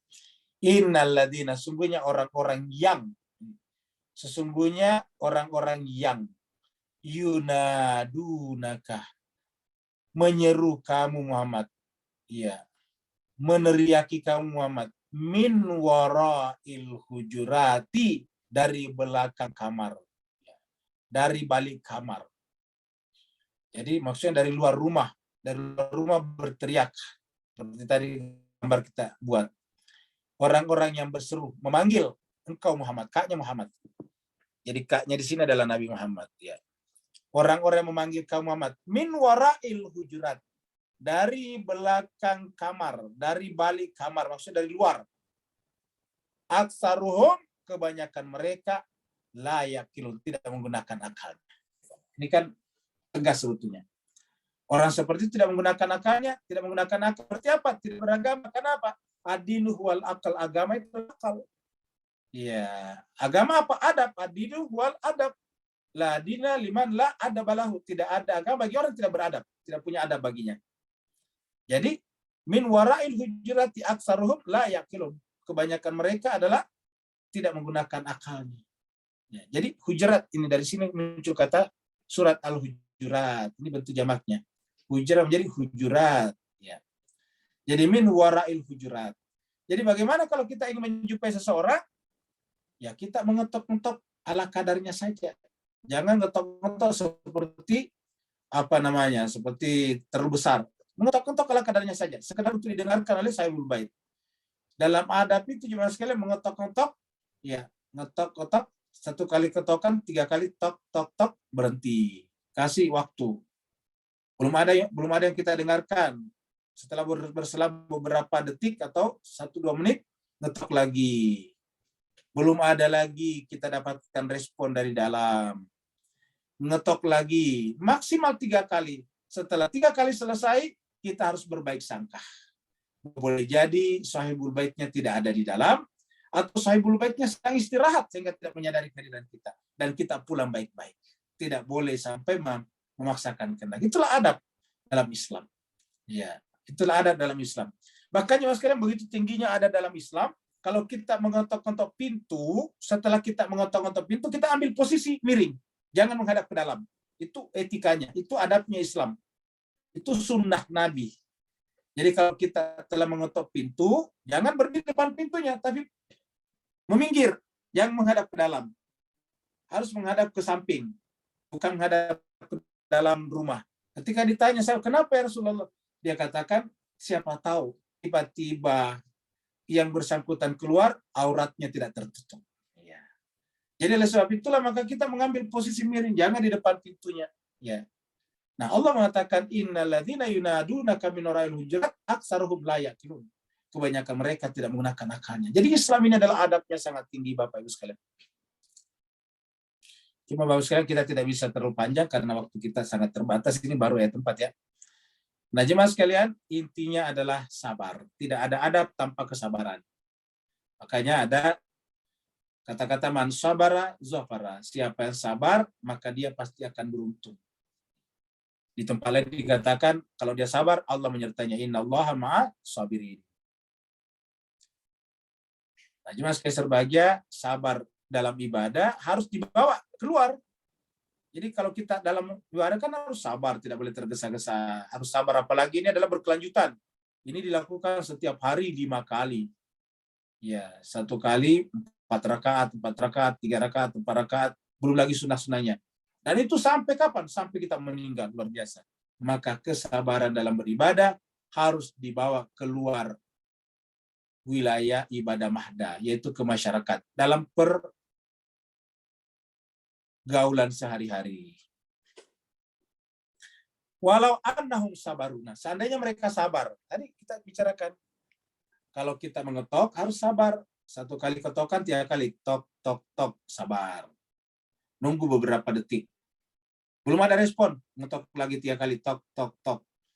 Habis itu mundur lagi menghadap ke samping tadi. Belum ada informasi, belum ada respon, ketok lagi sampai 3 kali, maksimal 3 kali. Kalau sudah 3 kali tidak ada, berbaik sangka. Yang punya rumah sangat mungkin istirahat, sangat mungkin juga dia tidak ada di dalam, sehingga kita kembali. Dalam dunia seperti sekarang lebih gampang. Kita ada alat komunikasi handphone namanya. Maka kalau kita mendatangi seseorang, tidak perlu lagi ketokan. Kenapa? Karena ketokan pun sehalus apapun tetap terdengar oleh tetangga kadang. Tetapi sekarang dengan di SMS, di DM, di WA orang. Jadi dengan di WA, di WhatsApp orang, kita bisa sampaikan kapan saya bisa datang ke rumah. Nah, seperti itu jemaah sekalian. Jadi dengan demikian ayat ini menjelaskan kepada kita bahwa kalau kita ingin datang ke rumah seseorang, harusnya kita ada perjanjian, harus ada deal duluan. Allah mengatakan walau annahum sabaru, yaitu tidak berteriak-teriak hatta takhruja, sampai Nabi tidak perlu sampai berteriak-teriak. Hatta takhruja, sampai Nabi Muhammad keluar ilahi menjumpai mereka. Jadi menjumpai mereka. Jadi memang di luar rumah tadi. Ya. Kalau seandainya mereka sabar sampai engkau Muhammad mendatangi mereka, lakana khairalahum. Itu pasti lebih baik bagi mereka. Lakana, lamnya taukid. Benar-benar khairan akan lebih baik bagi mereka. Ya. Wallahu ghafur rahim. Kalau kita melakukan itu tanpa minta ampun, Allah ampuni dosa-dosa kita. Kenapa? Karena kita beradab. Wallahu ghafur rahim. Allah mengampuni orang-orang seperti itu dan Allah mengasihinya. Allah mengasihi orang-orang seperti itu tadi. Wallahu ghafur rahim. Jadi siapa yang sabar di dalam berkomunikasi tadi, maka Allah akan menyayanginya. Kemudian ayat 6 adalah bertabayun. Jadi tadi ayat 1 sampai 5 berbicara tentang menjumpai seseorang di rumahnya. Dalam contoh tadi, menjumpai Rasulullah di rumahnya. Mulai pada saat kita akan datang ke rumahnya, berbicara tidak boleh menggunakan bahasa yang tinggi, kemudian kita tidak boleh melanggar peraturannya, yaitu la tuqaddimu baina yadayillahi wa rasulih. Jadi sekarang ayat 6, tabayyun, klarifikasi. Ya, tabayyun ini adalah klarifikasi. Pentingnya berklarifikasi. Kalau waktu kita panjang, kita akan ceritakan asbabun nuzul ayat ini kan menarik. Tapi secara singkat saja, bahwa ada laporan dari orang yang diutus Nabi bahwa masyarakat suku tertentu yang harusnya membayar zakat tidak sampai sekarang belum bayar zakatnya. Setelah didatangi oleh utusan Nabi, ingat utusan Nabi ini, ternyata dia melihat dari jauh orang-orang di sana mempersiapkan kendaraan, unta, kuda, dan biasanya itu identik dengan biasanya tidak, walaupun tidak selamanya, identik dengan persiapan logistik perang.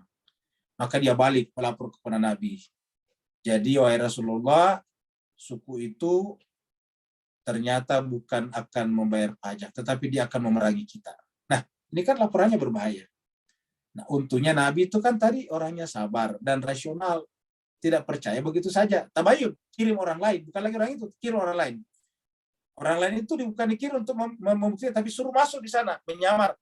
Kalau masuk menyamar di kampung itu, melihat apakah benar mereka ingin melakukan perang. Ternyata setelah masuk di sana, jago internnya Nabi, namanya kalau tidak salah Huzaifah al-Yamani, masuk ke sana, maka kemudian masuk di tengah-tengah masyarakat itu, pasang kuping sana-sini, ternyata orang itu mempersiapkan onta dan kudanya untuk mengantarkan zakat-zakat mereka kepada Nabi. Ingat, pada saat itu kalau orang bayar zakat, zakatnya bisa berbentuk onta, bisa berbentuk misalnya sapi atau kambing, kan begitu. Ya, karena zakatnya kebanyakan zakat ternak. Ya, karena kan rata-rata peternak orang di sana. Nah, maka ketika akan membawa itu, dia harus bawa iring-iringan. Ternyata mereka ingin datang ke Madinah membayarkan zakatnya, tetapi bayangkan kalau langsung diserang, hanya karena laporan pertama tadi. Nah, jadi Bapak Ibu sekalian, padahal yang melaporkan pertama itu adalah orang dekat Nabi juga. Jadi, kalau umat Islam paham nanti ayat ini, umat Islam itu tidak pernah menjadi korban hoax, tidak pernah menjadi korban framing namanya. Dan kita tahu semua negara umat Islam dikacau adalah dibikin framing dan hoax sebelumnya. Bayangkan Pak sekalian, waktu Syria mau dikacau, beberapa ustadz mengedarkan foto di mana-mana yang menunjukkan bahwa Bashar al-Assad itu adalah minta untuk disembah oleh orang Sunni. Disebarluaskan bahwa Bashar al-Assad itu adalah Syiah, dan kemudian orang-orang Sunni ditindas ingin disembah oleh Rasul, luar biasa. Dibawa kemana-mana. Ternyata setelah dibuktikan semuanya adalah hoax. Tapi apa yang terjadi? Syria sudah kacau. Jadi Bapak sekarang yang sangat menyesalkan karena kok umat Islam bisa termakan oleh berita-berita seperti itu. Padahal ada ayat yang sangat penting, tabayun. Mari kita lihat. Ya ayyuhalladzina amanu in ja'akum fasiqun binaba'in. Wahai orang beriman, in ja'akum, kalau datang kepada kalian fasiqun. Apa artinya fasik? Orang yang memberitakan buruk orang lain, siapapun orangnya. Jadi kata fasik di sini adalah membawa berita buruk tentang orang lain, jangan langsung dipercaya. Ya. In ja'akum fasiqun binaba'in, berita, membawa berita Orang itu walaupun orang kepercayaannya Nabi, tapi membawa berita orang lain disebut dengan fasikun. Karena berita yang dibawanya adalah berita tentang kefasikan orang lain, yaitu pembangkangan. Maka apa yang harus dilakukan? Fatabayyanu. Ya. Ini fatabayyanu. Maka harus tabayyun. Fatabayyanu. Bahkan ada satu surat, ada satu ayat dalam satu surat, 2 kali tabayyun muncul, yaitu surat An-Nisa berkenaan dengan peperangan. Selalu dimulai dengan tabayyanu. Ya. Fatabayyanu, maka tabayyunlah. Kalau tidak, antusibu qauman bijahalatin.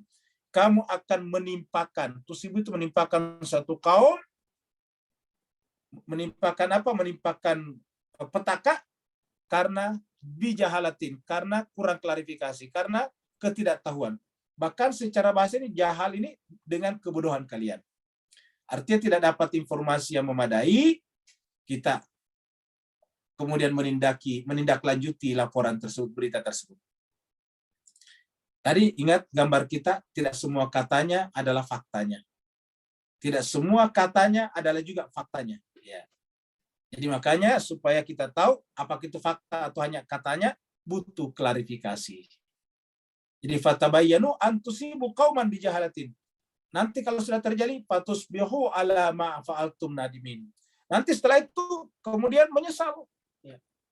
Fatusbihu, kalian menyesal ala ma fa'altum terhadap perbuatan kalian itu. Nadimin, menyesal. Kamu akan menjadi menyesal atas apa yang kalian kerjakan. Bagi mereka-mereka yang mengadu domba kita, dia tidak butuh penyesalan kita. Yang dia butuh adalah kekacauan. Contohnya misalnya, Syria sudah hancur. Ya, negara-negara yang berkepentingan di sana tidak butuh penyesalan. Yang dia inginkan kekacauan. Kenapa? Yang ditembak adalah, yang dibutuhkan adalah wilayah-wilayah minyaknya Suriah. Sekarang siapa yang tinggal di Hasaka sekarang? Wilayah minyak paling suburnya Syria, paling banyaknya, ya Amerika Serikat. Sama misalnya dengan Khadafi dijatuhkan. Siapa sekarang yang menguasai ladang-ladang minyak Amerika? Begitu Khadafi turun, marinir mereka mendarat di sana. Jadi Bapak Ibu sekalian, kita diadu domba untuk kepentingan mereka. Dan mereka tidak butuh penyesalan kita. Karena mereka butuhkan adalah penguasaan, okupasi. Ya. Adalah kebodohan kita lah, bijahalatin. Yang menyebabkan kita sendiri menjadi bangsa pariah, menjadi bangsa yang dikacau di mana-mana. Ya. Fatusbihu ala ma fa'altum nadimin. Karena tidak adanya tabayun, kamu akan menyesal kemudian. Tetapi kalau menyesalnya kemudian tidak ada gunanya. Sesal dahulu pendapatan, sesal kemudian tidak ada gunanya. Jadi jemaah sekalian, masih berbicara tentang Nabi Muhammad kita. Wa'lamu, dan ketahuilah, anna fikum Rasulullah. Di tengah-tengah kalian ada Rasul Allah. Jadi artinya begini, tanpa melakukan tabayun pun, kita yang penting merujuk kepada pemimpin tertinggi, yaitu Rasulullah di sini. Setiap negara punya pemimpin tertinggi. Setiap agama punya pemimpin tertinggi. Pemimpin tertinggi bukan asal pemimpin mimbar. Kalau di mimbar-mimbar banyak. Kalau ada 1000 mimbar, 1000 juga ustadz di sana, terkadang berbeda-beda pendapatnya. Jadi harusnya ada pemimpin tertinggi. Allah mengatakan di sini, dan ketahuilah bahwa di tengah-tengah kalian ada Rasulullah. Kalau Rasulullah yang kita artikan di sini hanya Muhammad bin Abdullah saja, tidak ada kelanjutannya, berarti ayat ini hanya berlaku pada zaman Nabi saja. Sementara ayat ini mengatakan fikum, di tengah-tengah kalian. Jadi agar ayat ini berlaku, harusnya fikum atau fina di tengah-tengah kita itu harus ada terus-menerus satu orang pengganti pelaksana tugas Rasulullah. Dan kepadanya lah semuanya urusan dikembalikan. Dia menentukan apakah ini benar atau tidak. Kalau semua orang boleh menafsirkan sesuatu, maka kemudian yang ada adalah kita disergap oleh hoax dan hoax. Kita disergap oleh framing, akhirnya kita diadu domba di mana-mana. Bapak Ibu sekalian, saya baca kemarin artikel tadi malam dari seorang pengamat Amerika yang mengamatinya secara objektif. Bahwa apa yang terjadi di Ukraina itu sama dengan yang terjadi di Syria dan Irak. Yaitu sama-sama ujung-ujungnya adalah kekerasan. Ya. Kalau di negara-negara Islam seperti Syria, Irak, dan sebagainya, yang dipasang adalah ISIS yang berbaju agama Islam. Maka yang dipakai di Ukraina, karena bukan negara Islam, yang dipakai adalah neonazi dan nasionalisme sempit. Neonazi dan nasionalisme chauvinis namanya. Mereka inilah yang kemudian diradikalisasi. Ternyata di sana ada juga pembunuhan-pembunuhan. Ada penyembelihan-penyembelihan juga. Luar biasa. Kata dia, perilaku pola yang ada di Syria terhadap ISIS sama dengan pola yang dilakukan oleh neonazi sekarang di Ukraina. Jadi artinya apa? Kan berarti kontrolernya sama, pengontrolnya sama. Berarti majikannya sama. Ya. Di sana ISIS, di sini neonazi, tapi majikannya sama. Ya, yang mengendalikannya sama. Dan ingat Al-Quran mengatakan bahwa berhati-hatilah dengan setan karena dia bekerja dari arah yang kamu tidak melihatnya. Siapa yang maksud setan kalau begitu? Artinya apa? Ada operator-operatornya di bawah. Ada tangan-tangannya sehingga orangnya tidak kelihatan. Kalau bahasa politiknya, mereka hanya menggunakan proksi saja. Lau yuti'ukum fi katsirin. Karena ada rasul di tengah-tengah kita, maka seandainya kalian taat pada banyak hal, lau yuti'ukum, taat. Fi katsirin dalam banyak kasus, dalam banyak isu, minal amr, ini kita artikan isu, urusan, la'anittum. Kalau kamu mentaati fi katsirin minal amr, maksudnya, kalau kamu mentaati, mengikuti kebanyakan daripada isu-isu yang beredar, ya. Lagi-lagi, kalau kita mengikuti begitu saja, isu-isu yang beredar, ya. Berita-berita yang beredar, hoax-hoax yang beredar, maka apa? La'anittum, niscaya akan menyusahkan kalian. Membuat kalian akan kesulitan, bermasalah. Ya. Menjadilah kalian bukan problem solver, tapi troublemaker, pembuat masalah. Walakinna akan tetapi Allah habbaba ilaikum. Allah mencintai kalian dengan iman. Dengan apa? Dengan mengutus Rasulullah. Jadi Rasulullah ini adalah merupakan core, inti daripada stabilitas sosial. Supaya jangan sampai termakan oleh hoax, berita-berita yang tidak berdasar. Jadi Allah menginginkan kalian cinta kepada iman, wa zayyanahu fi qulubikum, dan Allah menjadikan iman itu sebagai hiasan di dalam kalbu-kalbu kalian, dan Allah menjadikan kalbu kita aslinya apa? Benci kepada al-kufra wal fusuka wal isyan. Benci kepada kekufuran, kefasikan, dan kedurhakaan. Al-isyan, maksiat. Itulah hakikatnya jiwa manusia. Maka apabila manusia melakukan sebaliknya, berarti namanya menganiaya dirinya sendiri. Ulaika, siapa yang mengikuti Rasulullah, karena ada di tengah-tengah kita, ulaika humur rasyidun. Mereka itulah orang-orang yang mengikuti jalan yang lurus. Coba kalau kita ada penentu tertinggi, ya. Kenapa misalnya orang-orang di Iran itu susah untuk dipecah belah oleh negara-negara besar. Sederhana, karena sistem pemimpinnya tunggal dan didengar. Ada supreme leadernya namanya, ya, dan didengar, sehingga kemudian tidak bisa mereka dipecah belah. Pihak-pihak luar coba memecah belah, tidak bisa. Apa sebabnya? Karena memiliki keutuhan leadership.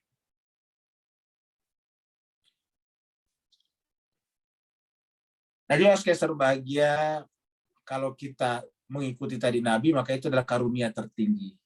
Dan di antara yang kita minta, yang kita harus doakan adalah karunia dan rahmat. Allahumma inni as'aluka min fadlika wa rahmatika fa innahu la yamlikuha illa anta. Ya Allah, aku meminta kepadamu fadlika, karuniamu, wa rahmatika, dan rahmatmu, karena sesungguhnya tidak akan ada yang memiliki karunia dan rahmat itu kecuali engkau. Jadi sumber fadl, sumber rahmat adalah Allah. Sehingga tidak ada yang bisa kita dapatkan kalau bukan Allah yang menghendaki. Maka fadl dan rahmat ini kita minta. Ya, bahkan rahmat selalu kita minta.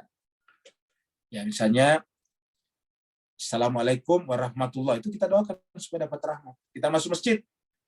Ya, masuk masjid, masuk dengan tangan kaki kanan. Allahumma inni as'aluka birahmatika. Saya minta kepadamu ya Allah rahmatmu. Ya. Allahumma ftahli, ya. Kalau masuk masjid doanya Allahumma ftahli abwaaba rahmatik. Ya Allah, kau minta kepadamu bukakanlah bagiku pintu-pintu rahmat. Allahumma ftahli abwaaba rahmatik. Fadlam minallah. Itu tadi, kehadiran Nabi di tengah-tengah kita yang menyebabkan kita tidak bermasalah karena semua isu-isu yang banyak dan simpang siur itu bisa teratasi, maka itu adalah fadlan minallahi wa ni'mah. Itu adalah karunia dari Allah dan nikmatnya. Makanya kita sebut kepemimpinan ilahi itu adalah nikmat an'amta alaihim. Wallahu alimun hakim, dan Allah Maha mengetahui lagi Maha bijaksana.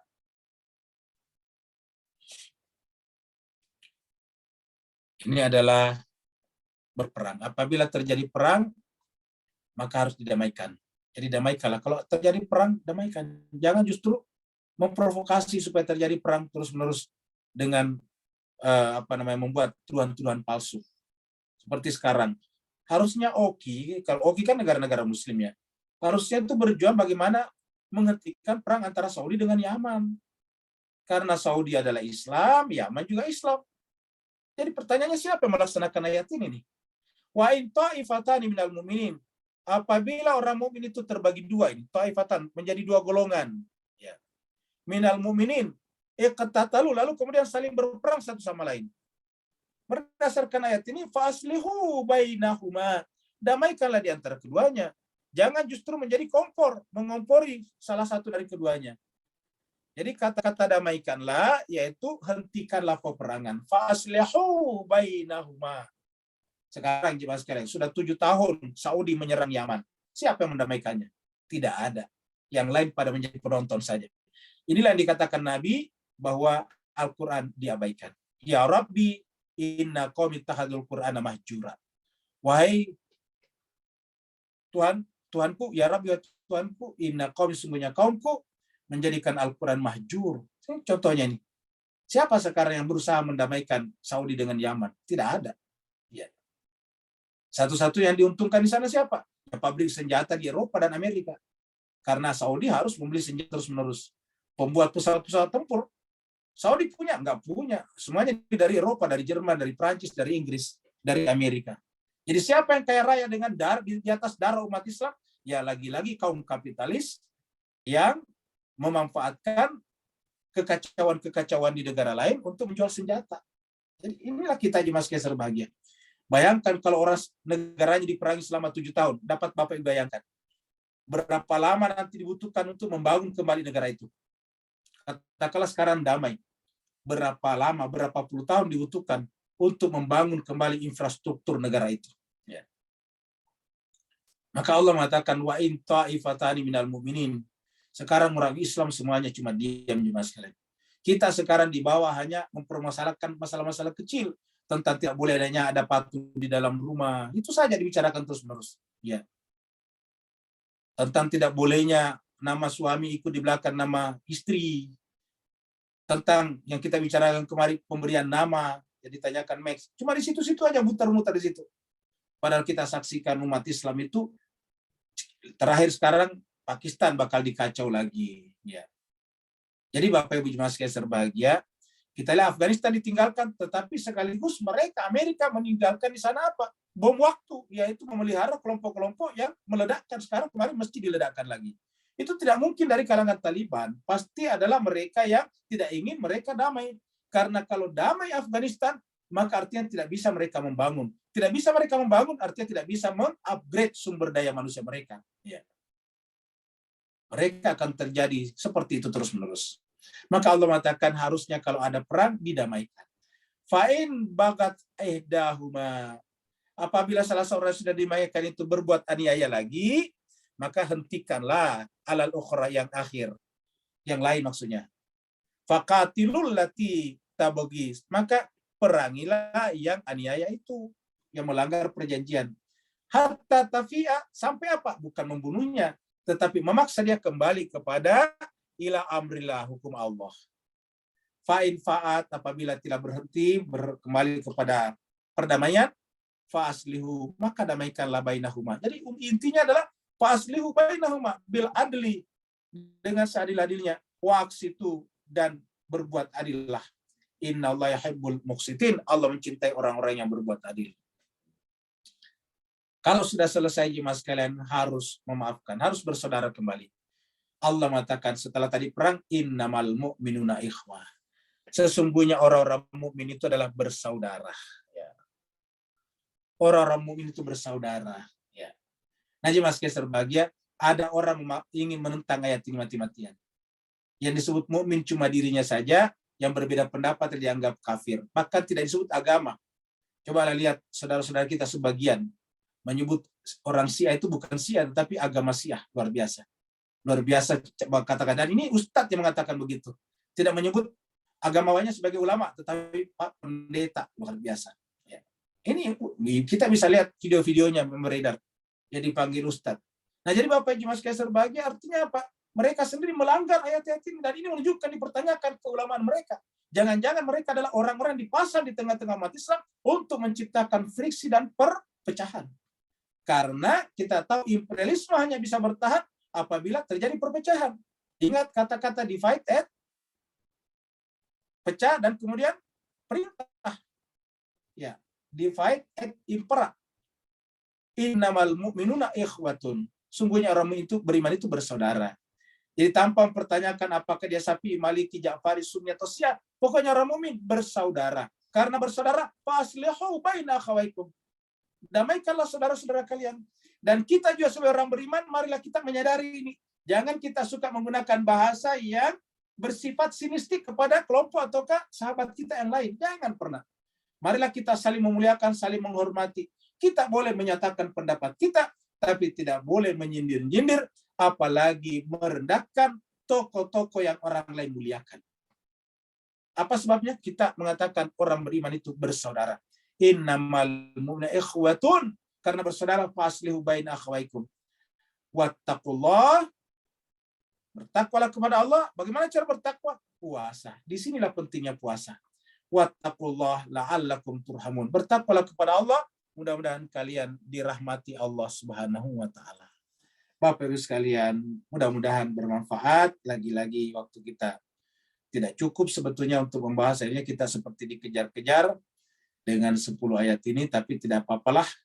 Sebagai tahap pertama, putaran pertama Al-Fatihah sampai An-Nas, ya lebih cepat. Nanti kapan-kapan kita mulai dari awal lagi dengan lebih lambat, dengan tidak sampai 10 ayat, mungkin 5 ayat saja, supaya kita lebih banyak pendalaman daripada ayat-ayat itu. Yang mau bertanya dipersilakan.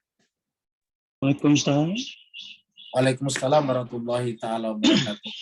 Alhamdulillah, barakallahu fi azim. Bismillahirrahmanirrahim. Wassalamualaikum Muhammad wa ali Muhammad wa ajil.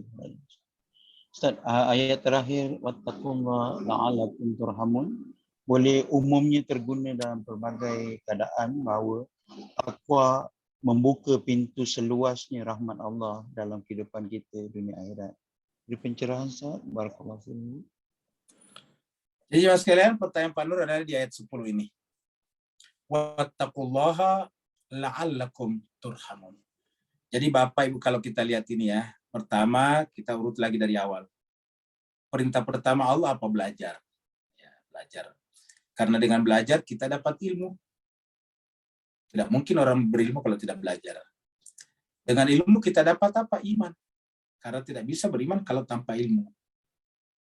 Jadi kita harus punya pengetahuan tentang yang diimani. Untuk mengimani Rasulullah kita punya ma'rifat kenabian. Kalau untuk mengimani Allah kita harus punya ma'rifatullah, ma'rifat ketuhanan. Kalau kita ingin mengenal kitab suci, kita harus punya ma'rifat kitab suci. Itu baru beriman kepada kitab suci. Kalau kita ingin beriman kepada akhirat, harus beriman baru punya ma'rifat akhirat. Jadi kesimpulannya harus punya ilmu baru bisa beriman. Nah, dari iman baru naik menjadi apa? Takwa. Kan begitu ya ayyuhalladzina amanu. Kutiba alaikumusiyam, terusnya kama kutiba alal ladzina min qablikum la'allakum tattaqun. Bertakwa. Nah, setelah bertakwa apa? Nah, mudah-mudahan dengan bertakwa itu kita bisa menjaga kedamaian, Bapak Ibu sekalian. Di takwa itu, kalau kita lihat di sini, adalah menjaga kedamaian. Jadi kata takwa di sini, wattaqullah, bertakwa, itu agar ini terjamin. Supaya kita menjadi penjaga. Ini kan kalau kita, Bapak Ibu sekalian, maaf keluar tadi. Nah, jadi ini balik ke situ ya. Nah, jadi kalau kita lihat di sini tadi, kita ulangi lagi. Ya. Ini adalah bertakwa, takwa dulu. Ini takwa. Kemudian ini adalah faslihu. Kalau Bapak Ibu lihat di sini kan, mohon maaf ini kok bermasalah. Kita tidak usah pakai itu ya, kita pakai ini aja ya. Jadi ini adalah takwa. Jadi takwa ini adalah dalam rangka untuk apa? Faslihu ini tadi. Kan wattaqullah, bertakwalah kepada Allah agar apa? Agar tetap menjadi agen perdamaian. Jadi kita menjadi agennya perdamaian. Wattaqullah, bertakwalah kepada Allah agar menjadi agen perdamaian. Nah, dengan damai baru kemudian rahmat Allah turun. Jadi kalau kita lihat di sini tidak mungkin rahmat Allah turun kalau tidak ada kedamaian. Dan ini ada hadis Nabi yang mengatakan, bagaimana Allah merahmati kalian kalau hati-hati kalian saling bertolak belakang, saling berbelakangan, saling berseteru. Jadi kata Nabi, bagaimanakah rahmat Allah turun kepada kalian kalau jiwa-jiwa kalian, hati-hati kalian saling bermusuhan satu sama lain. Jadi rahmat Allah turun itu apabila ada perdamaian. Kedamaian ada apabila ada takwa kepada Allah. Takwa kepada Allah ada kalau ada iman. Iman ada kalau ada ilmu. Ilmu ada kalau belajar. Jadi seperti itu. Nah, jadi Bapak Ibu sekalian, inilah inti rahmat. Kalau bahasa mendalam daripada rahmat Allah, artinya apa? Iya, kita masuk atau terambil oleh Allah. Ini kan turham, dirahmati oleh siapa? Oleh Allah. Kita diambil, diangkat oleh Allah SWT dan kemudian digabungkan ke dalam golongan hamba-hambanya yang disebut dengan ibadi. Dan artinya orang yang bisa sampai ke sana adalah orang yang berhasil menjadi abad. Ya. Jadi tanda orang abad itu adalah bertakwa, dan takwanya digunakan untuk menciptakan perdamaian dan otomatis mengundang rahmat Allah. Jadi rahmat Allah ini bukan kita usahakan datang, makanya menggunakan bentuk pasif, dirahmati. Ya. Yang kita usahakan apa? Takwa. Setelah bertakwa, takwa itu artinya tidak punya kepentingan lagi, tidak punya kepentingan kelompok, golongan. Yang ada adalah kemanusiaan. Yang ada adalah keagamaan. Maka kemudian dari situ lahirlah perdamaian. Damai antar kelompok, damai antar negara, damai antar wilayah di dunia, antar benua, sehingga yang seperti inilah yang bisa menciptakan kedamaian global. Lihatlah Bapak Ibu sekalian, setelah PBB ada, tahun 45 PBB lahir, dan kita tahu ada negara-negara besar yang punya share di PBB yang sebut memiliki hak veto, tetapi apakah sejak itu tidak pernah terjadi peperangan lagi? Perang terus-menerus terjadi. PBB sudah ada, perang Korea meletus. PBB sudah ada, Vietnam meletus, Kamboja, PBB sudah ada, tetapi kemudian perang Afghanistan meletus, dan sebagainya. Bahkan sekarang PBB ada, tetapi ada perang Ukraina. Apa sebabnya jemaah sekalian? Yang bisa menegakkan ini adalah orang-orang yang merupakan hamba-hamba Allah, yang disebut dengan ibadi, yaitu bersumberkan jiwanya dari kitab suci Al-Quran yang benar. Berikutnya lagi. Kalau tidak ada Bapak sekalian? Ada Ustadz? Ya. Ya. Izin Ustadz, sebelumnya saya mau menyampaikan informasi bahwa kita menerima zakat, infak, sedekah, dan kafarat yang paling lambat diterima pada malam takbiran dengan menyalurkan ke rekening BCA yang tertera di layar, dan juga saya sudah share di kolom chat dan juga di WA group. Dengan perhitungan untuk zakat fitrah 1 sak yaitu 2,5 gram dengan 40.000 rupiah per orang. Ya, demikian Ustadz. Kemudian ada 2 pertanyaan dan 1 permintaan doa. Silahkan Ustadz. Baik, terima kasih banyak Bu Dokter. Yang pertama dari Max, boleh memerangi orang-orang yang tidak membayar zakat. Kata memerangi di sini bukan pakai senjata. Memerangi itu artinya sama dengan sekarang. Kalau orang tidak bayar pajak, kira-kira diapain? Orang tidak bayar pajak sekarang pasti dia datangi rumahnya sama petugas pajak. Kalau tidak mau ya disita barangnya dan sebagainya. Kurang lebih begitulah Max. Ya. Karena perang itu kan kelompok dengan kelompok. Kecuali kalau para pembangkang zakat itu berkumpul. Nah, berkumpul sampai ribuan, mempersenjatai diri, nah itu baru. Tapi kalau cuma tidak membayar zakat itu kan berarti orang per orang. Masa orang per orang diperangi? Ya. orang per orang itu cukup menggunakan pendekatan hukum. Ya, datanglah petugas pajak ya ke rumahnya, baru kemudian menagihnya. Jadi satu ya tidak mungkin terjadi perang tidak membayar pajak, ya, membayar zakat. Kecuali kalau yang bersangkutan ingin memberontak, itu lain soal. Kemudian bolehkah memukul anak yang tidak mau salat? Ini tidak boleh ada kekerasan dalam agama. Kalau ada mengatakan hadis itu menurut saya ya, bertentangan dengan surat Ali Imran ayat 159. Max bisa catat itu surat Ali Imran, surat yang ketiga, ayatnya 159. Dan banyak lagi ayat lain, tapi kita cukup satu ini saja. Ada juga nanti di surat Al-Qalam juga, ayat-ayat selanjutnya itu surat Al-Qalam, baca, tidak boleh bersikap kasar. Jadi, memukul anak yang tidak mau salat bertentangan dengan surat Ali Imran 159. Apa bunyinya surat Ali Imran 159? Saya bacakan.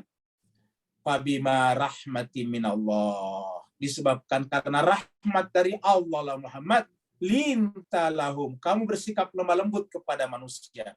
Walau kunta fazzan ghalidal qalb, seandainya engkau bersikap keras dan berhati kasar, lan faddu min haulik, maka dia akan lari dari sekitar kamu. Bapak Ibu jemaah sekalian berbahagia, mungkin Bapak Ibu sekalian biasa itu aktivis di Facebook. Seorang dokter namanya Rio Hasan. Saya menyebut namanya karena terkenal di Facebooknya. Itu dokter spesialis. Dan dia menyatakan dirinya tidak percaya Tuhan. Padahal dia adalah anak orang Islam. Kalau kita baca kenapa dia tiba-tiba tidak percaya kepada agama. Dia ceritakan, saya waktu kecil kalau tidak mau salat, tidak ngaji, dipukul sama orang tua saya. Saya pada saat itu benci sekali.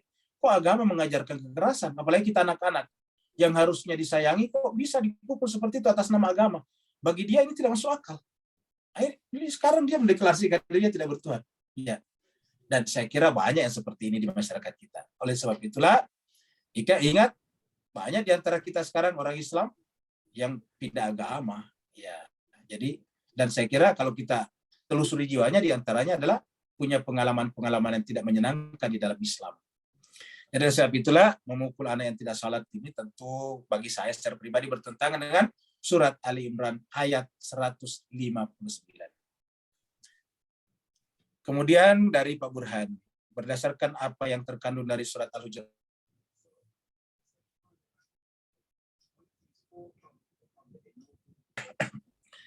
penyelimpangan akhlak sesama muslim dan juga hal-hal dunia yang tidak dapat kita buat apa-apa. Dari segi individu hanya boleh berdoa betul dan memelihara diri dari takwa dari penyimpangan tersebut. Ya, jadi mohon jadi saya kira jemaah sekalian sudah benar Pak Burhan. Jadi benar. Jadi banyak sekali penyimpangan akhlak yang terjadi. Maka memang kalau untuk urusan akhlak ini kita mulai dari diri kita. Ibda binafsik, mulai dari diri sendiri. Jadi makanya Tuhan mengatakan, dan ini sering kita angkat di sini, wa fi anfusikum afalat tubsirun. Karena akhlak ini Pak Burhan adalah seperti cahaya. Kalau kita menyalakan cahaya pada diri kita, maka otomatis lingkungan di sekitar kita akan ikut pada cahaya itu. Maksudnya akan terterangi dengan cahaya itu. Nabi seperti itu, mulai dari dirinya, dia akhlaknya bagus, akhirnya kemudian orang ikut kepadanya. Nah, saya kira ini juga yang harus kita lakukan sekarang. Nah, makanya jemaah sekalian berbahagia, ini adalah marilah kita memulai dari diri kita masing-masing. Selalu kita sampaikan di sini, mari kita jangan memikirkan orang lain, memikirkan diri kita sendiri, karena kalau kita selesai dengan diri kita, maka Allah menjadikan kita sebagai wasilah perantara untuk menjadi terang bagi orang-orang lain. Kemudian terakhir kita berdoa untuk Ibu Rafia dan Pak Alfan. Dalam istabur untuk kami serta dua anak insya Allah akan berangkat ke Mashhad. Ya? Mau ke Mashhad? Ya. Jadi sekalian jemaah kita dari Singapura ini, Ibu Rafia dan Pak Alfan punya anak yang malam ini akan berangkat ke Mashhad melalui Dubai untuk mengunjungi anak dan menantu sekaligus juga berziarah ke makam Imam Ridho. Insya Allah kami akan berada di sana selama 2 minggu. Ya. Oh, jadi bukan anaknya, tetapi memang Bu Rafia dengan Pak Alfan ya. Iya, beserta ya, malam ini akan berangkat beserta 2 anak yang insya Allah akan berangkat malam ini untuk mengunjungi anak dan menantu sekaligus juga berziarah. Kita doakan jemaah sekalian, semoga Bu Bu Rafia, Pak Alpan, dan 2 anak yang menyertainya, perjalanannya lancar, lahir dan batin, aman sampai di sana dan mencapai tujuannya dengan baik, berziarah, dan juga kami juga titip salam kepada Imam Ridho di Masyhad, supaya salam kami dari seluruh jamaah tadabbur dan tadarus Al-Quran. Amin amin insyaallah. Bismillahirrahmanirrahim. Alhamdulillahirabbil alamin, hamdan syakirin, hamdan na'imin, hamdan yuafi ni'amahu wa yukafi mazida. Ya Rabbana lakal hamdu kama yanbaghi li jalali wajhikal karim wa azimi sultanik. Allahumma salli ala Muhammadin wa ala ali Muhammad. Allahumma antas salam wa minkas salam wa ilaika ya'udus salam. Fahayyina Rabbana bis salam wa adkhilnal jannata daras salam. Ya Allah Tuhan kami, semua keselamatan adalah berasal darimu. Karena keselamatan adalah Engkau sendiri, ya Allah Tuhan kami. Tidak ada kehidupan yang selamat kecuali keselamatan dari dirimu, ya Allah. Maka ya Allah, fahayyina Rabbana bisalam, hidupkanlah kami Allah dengan selamat. Terutama kami mohonkan untuk jemaah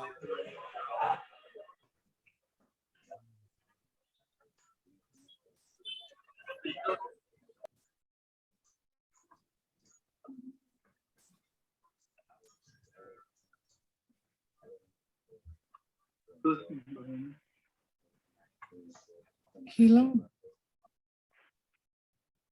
suaranya ya. hilang, iya.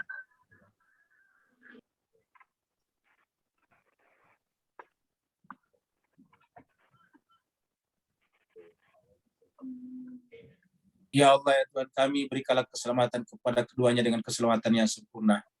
Jadikanlah keberangkatannya sebagai ibadah bagi mereka berempat. Dan ya Allah Tuhan kami, sampaikanlah kepada tujuannya dengan tujuan yang baik. Ya Allah Tuhan kami, pertemukanlah mereka dengan manusia suci yang ada di Masyhad, ya Allah Tuhan kami. Dan sampaikanlah juga ya Allah salam kami kepadanya melalui Bu Rafia, Pak Alfan, dan juga 2 anak yang menyertainya. Dan kembalikan nanti kepada kami dalam keadaan sehat walafiat, dalam keadaan selamat lahir dan batin. Amin. Ya Allah Tuhan kami, siapa saja di antara kami yang punya niat ziarah, maka sampaikanlah niat-niat mereka, ya Allah Tuhan kami. Allahumma rabbana atina fid dunya hasanah wa fil akhirati hasanah wa qina adzabannar. Walhamdulillahirabbil alamin. Saya mewakili seluruh jemaat tadabbur dan tadarus mengucapkan selamat jalan kepada Bu Rafia dan Pak Alfan dan 2 putranya. Wassalamualaikum warahmatullahi wabarakatuh. Waalaikumsalam. Assalamualaikum warahmatullahi wabarakatuh. Terima kasih Ustaz. Terima kasih Ustaz. Salam.